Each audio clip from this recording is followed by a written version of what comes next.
Welcome to the Short Funk Podcast. I'm Tom Barbley. When I lived in the UK, there were 2 seasons of this show. In fact, I left through the second season of it, which was one of the great regrets I had associated with the time that we left the UK, aside from leaving the UK in general. It was a show called Time Commanders. Time Commanders is about a group of folk who get together and recreate historic battles, but they're people just taken off the streets. Clubs, badminton clubs, I don't know, a variety of, like, whatever they call it, the home stock thing where people get together and fake buy stocks and work out the prices and these kind of things. Home investment, I don't know. I don't even know what the term is. But, you know, these kind of social clubs that get together on a periodic basis that can group a few people together and putting them in a general and various military leadership forms in order to refight battles from history. This was based on, and still is based on, the software engine Total War, which I think is an amazing software engine. I think it is the best of breed for historical simulation strategy games.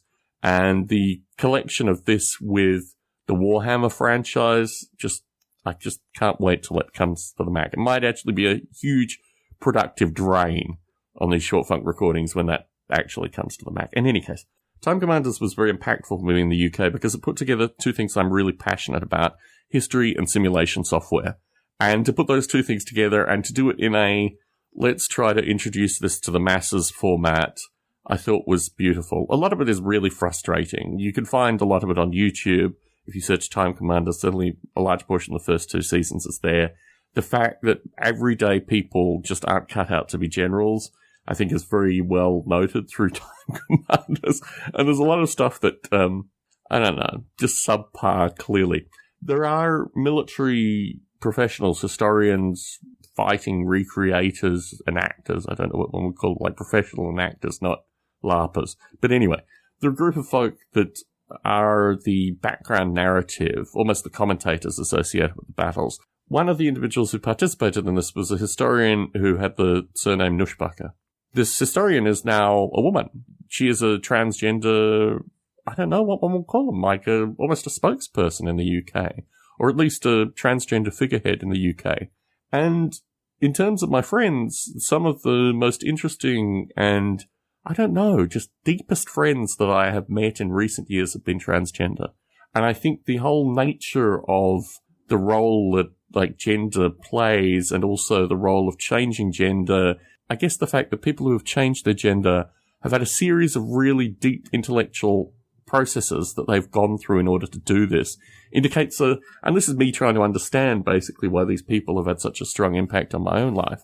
They have just answered some of the most fundamental questions associated with existence, and I think in many regards come up with answers that I agree with. You know, they've clearly done a soul searching, which is so rare in general humanity. And in this light, Nussbacher as a historian, as a figurehead, I've got to point out to you, I found Nussbacher fascinating. The nature of his role, both in terms of really interesting explorations of, like, history, and in particular how the Israeli army is Jewish. She's Jewish. No. The Israeli army used techniques primarily from the Germans in the Second World War, and a variety of really interesting contradictions, fascinating breadth of historical work, a lot of it dealing with historical irony, his military history irony, which I find fascinating as well. The correspondence that Nussbacher had associated with being adopted and trying to find original parents. I don't even know what we call it in the kind of adopted narrative, but finding parents in New York and the nature of the adoption from New York and all these kind of things. Just absolutely fascinating person.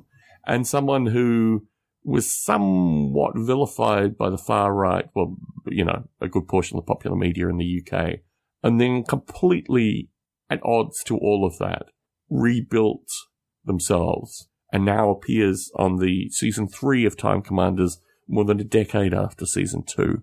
The return of Time Commanders to UK television is one of the things that I really lament that I'm not there in order to participate in that, because I think it was just such a seminal thing in my thinking of putting simulation and military history together in a publicly accessible format that got people thinking outside the boundaries of what typically happens with folks that are interested in military history or simulation, or both of them.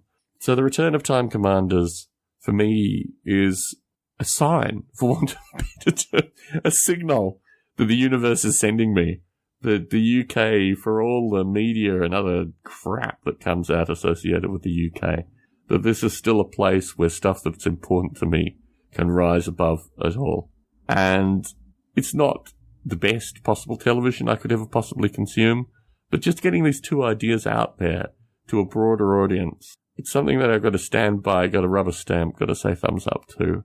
And I'm really, really, really pleased that it has returned in such an amazing way, and that Nushbaka can join all the other cast of characters that were past the original and represent once again. Tom Bublé in San Jose, signing out.